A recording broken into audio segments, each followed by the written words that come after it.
Bom, pessoal, dando continuidade aqui então para o nosso curso, agora a gente vai evoluir para o tema de soluções reais aí, de outras naturezas, né? Como que a gente poderia entender também como que elas estão descritas, essas fases, essas diferentes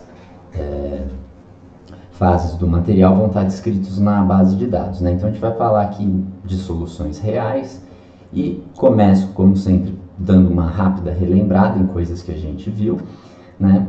Então a gente tem aí que a nossa energia livre é a componente mais importante do nosso sistema da descrição, que vai nos dizer tudo, e a gente tem aí que ela vai ser sempre termos de referência somados a termos de mistura.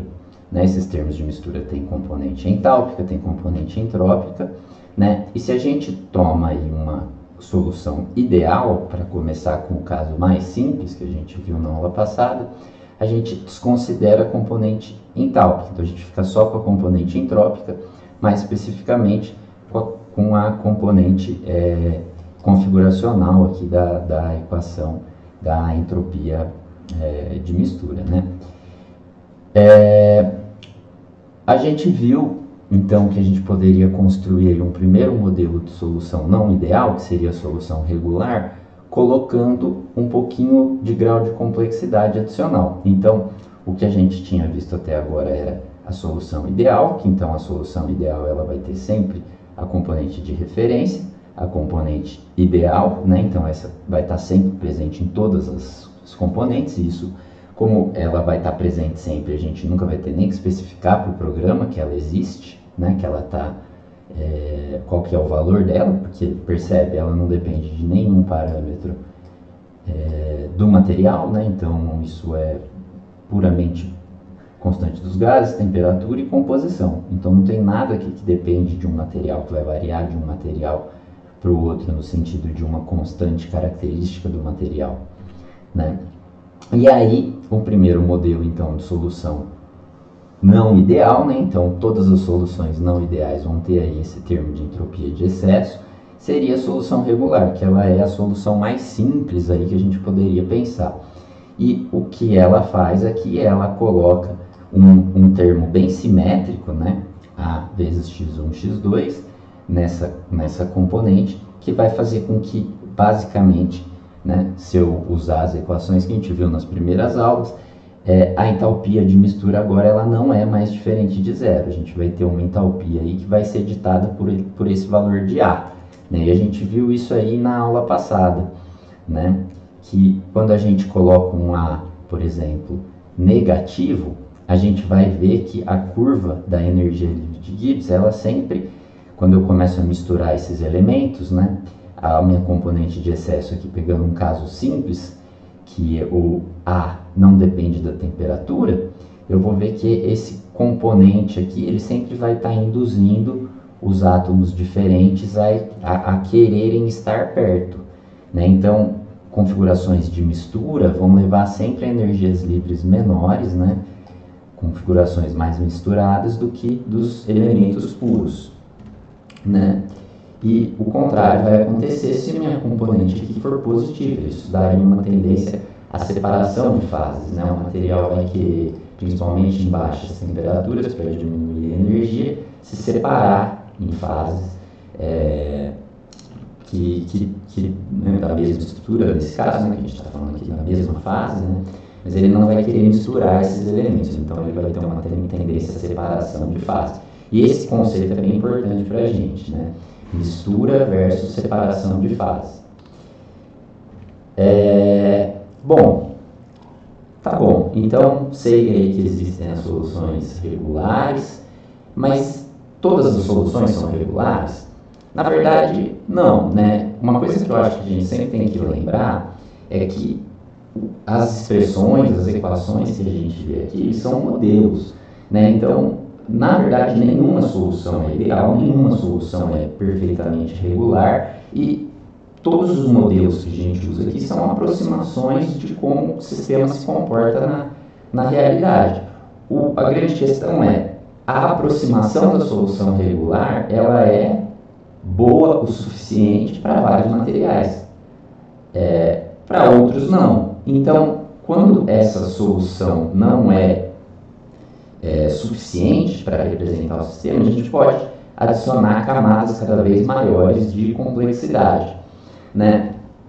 Se a gente pegar só aqui o termo de excesso, o que eu consigo ver é que o meu termo da solução regular, ele sempre vai ser simétrico, né? Como isso aqui é A vezes x1 vezes x2, né? Se eu plotar esse termo, ele sempre vai ter essa cara meio que de parábola, ou seja, quando eu tenho elemento A majoritário, ou quando eu tenho elemento B majoritário, eu tenho que a minha contribuição ela é sempre simétrica, ou seja, quando o meu ambiente rico em A ou rico em B, a solução vai ter comportamentos muito similares. Mas isso não necessariamente é verdade. Pode ser que, por exemplo, quando eu tenho muito de A interação ela é, por exemplo, um pouco mais fraca, e quando eu tenho muito de B ali na mesma quantidade, vamos pegar, por exemplo, bem em cima da linha aqui do 20%, percebe que o termo aqui ele está dando aqui uns menos 14, enquanto que nesse caso aqui, ó, quando a minha solução é mais rica em B, em 20% aqui, né, de A, eu tenho aqui um termo de menos 20. Ué, pode ser que essa interação não seja simétrica, ou seja, ter mais átomos de A vai fazer com que a energia seja diferente do que eu tenho mais átomos de B, né, pensando nesse termo de excesso. Então, se eu quiser, por exemplo, colocar esse fator assimétrico, a solução regular ela vai ser extremamente limitada, eu não vou conseguir fazer isso. Né? Então, entra aí, por exemplo, o modelo da solução subregular, que então ela vai colocar essa assimetria na curva da energia livre.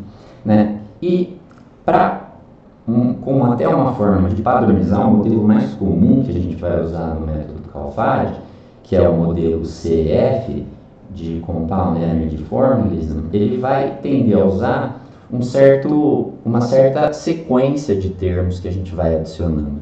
Então, o padrão eu começo com a solução regular, eu coloco esse termo adicional, se não for suficiente, da subregular, e eu posso ir aumentando cada vez mais a complexidade. Então, se eu quiser, então, definir aí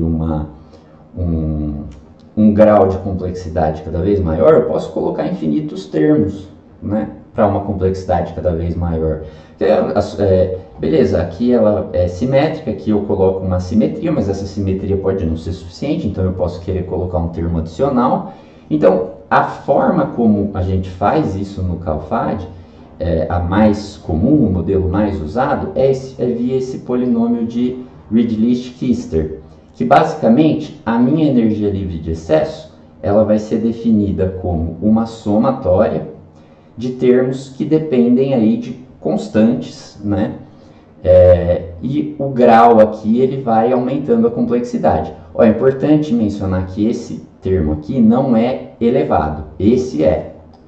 Tá? Então, basicamente, eu estou pegando constantes, né, que aqui vai ser a constante de nível 0 para a solução regular, constante de nível 1 para a subregular, mas posso ir até a 2, a 3, a 4. Percebe? Essa somatória aqui, ela pode ser um termo único, né? Se eu tiver somente com o termo igual a 0, eu vou cair exatamente no caso da solução regular, isso aqui vai estar elevado a 0, dá 1, certo? Se eu colocar o termo igual a 1, aí vai ser a soma de dois termos, né? Então, esse termo aqui é o termo de ordem 0, que é o termo da solução regular, esse termo aqui é o termo de ordem 1, que é o termo da solução subregular, e percebe que aqui essa diferença está elevada a 1. Se eu quiser colocar mais um termo, né, eu vou somar aqui, né, o A2ij, xi, vezes xi menos xj elevado ao quadrado. Se eu quiser mais um termo, enfim, acho que deu para entender, né? Eu consigo fazer essa descrição, o quão complexa eu tenho através dessa soma de termos. Percebe que se a minha solução é regular, eu tenho um parâmetro aqui que depende do material. Se ela é subregular, eu tenho aqui dois parâmetros que dependem do material. Ou seja, quanto mais termos eu colocar aqui, mais parâmetros de ajuste eu tenho. Então, mais mais complexa vai ser a minha equação. Tá?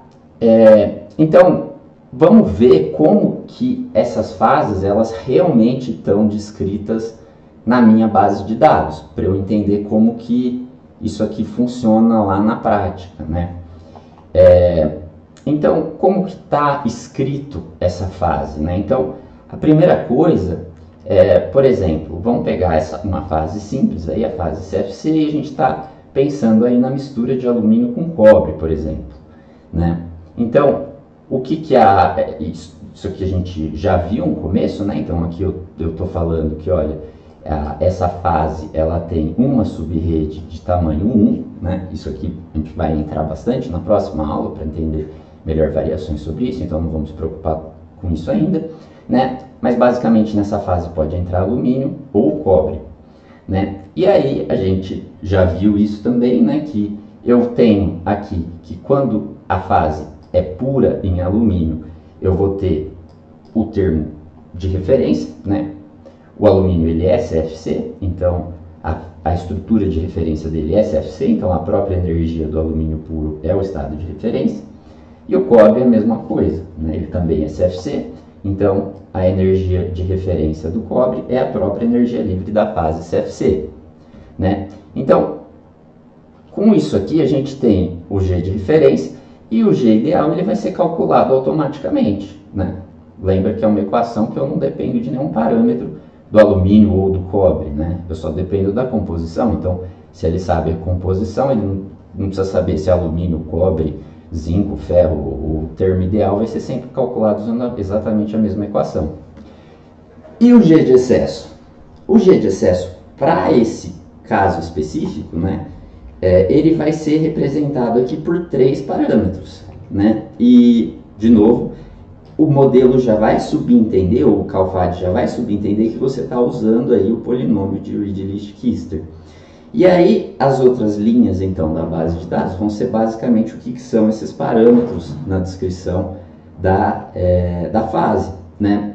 E aí, percebe, esse número aqui, ó, especificado aqui, ele vai ser exatamente a ordem do termo na expressão de Ridley-Kister. Então, esse primeiro termo aqui, ele vai ser o termo da solução regular.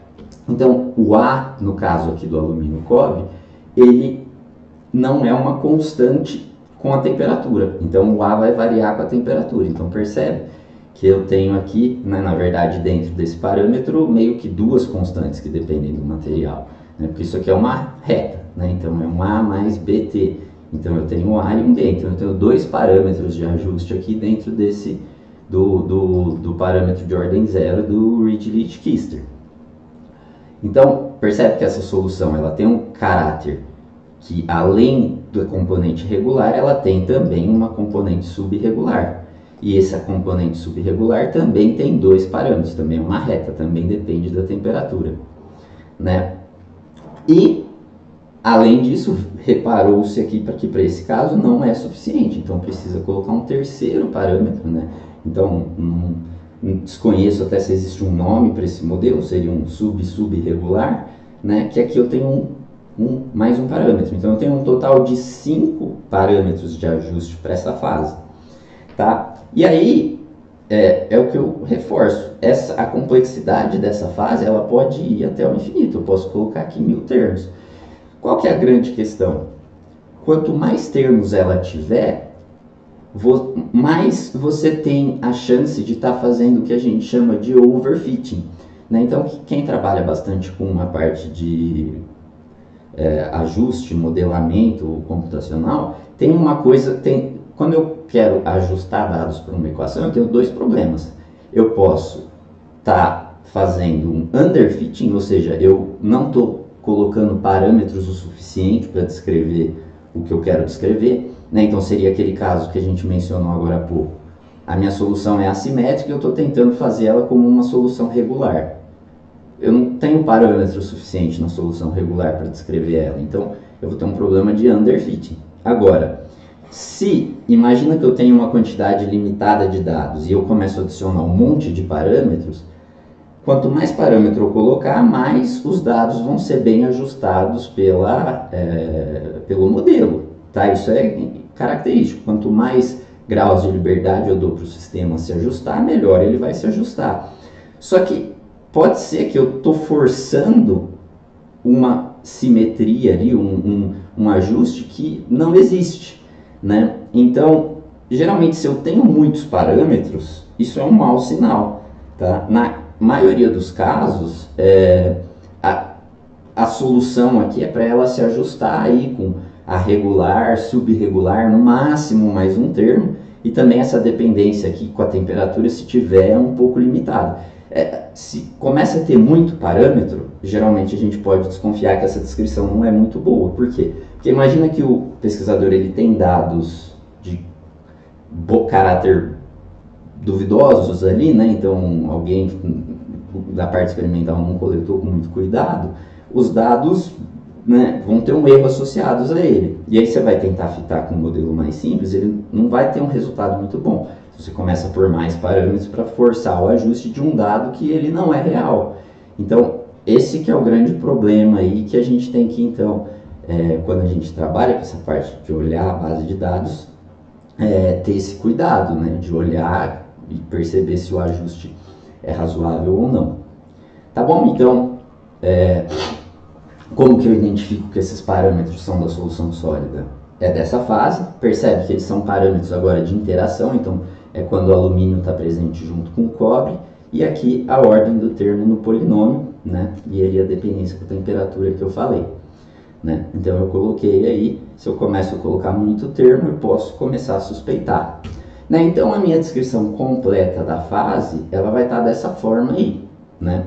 Então eu vou ter aí os diferentes parâmetros, e aí eu posso, né, então isso aqui é uma fase só, cada fase vai ter um conjunto de equações, então por exemplo, se esse material for ter líquido, ele vai ter vários termos assim para o líquido, vários termos para outras fases, né, por exemplo, fases que vão formar no meio do diagrama, que a gente vai ver um pouquinho mais para frente, mas eu posso pegar essas equações que a gente acabou de falar aqui e lembrar, né, olha, o primeiro termo, na verdade, desculpa, esses dois aqui eram para estar vermelho, né? Os dois primeiros termos aqui são de referência.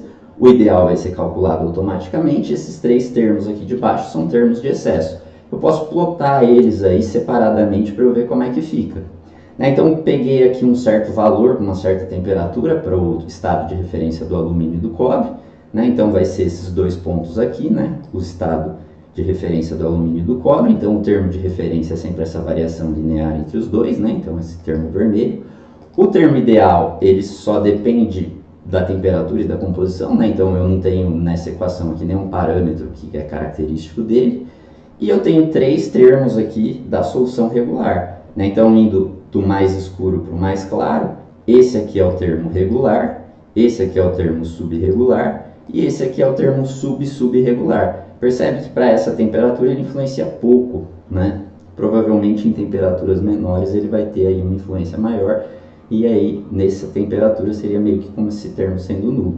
E aí se eu juntar todas essas equações aqui em cima, eu chego na energia livre total da fase, que é essa equação preta aqui, nessa fase preta aqui, nessa linha preta, que então incorpora todos esses termos.